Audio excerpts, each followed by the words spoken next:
Rich LaRusso, been here going on 6 years.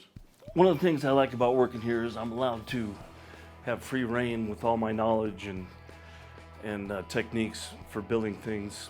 Sometimes they'll need me to extract screws for them or bolts that get broke or have to repair things that in normal operations, just little issues that pop up.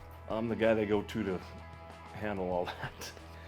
When we're building transmissions or we have an issue with the vehicle that comes in, it might be popping out of gear, it might be grinding or something. A lot of times we do in-depth diagnosis to find out exactly what's wrong with the transmission, because sometimes it's an external issue that could be causing the problem, and we take care of it from that point instead of going straight to an overhaul. And it saves our customers thousands of dollars.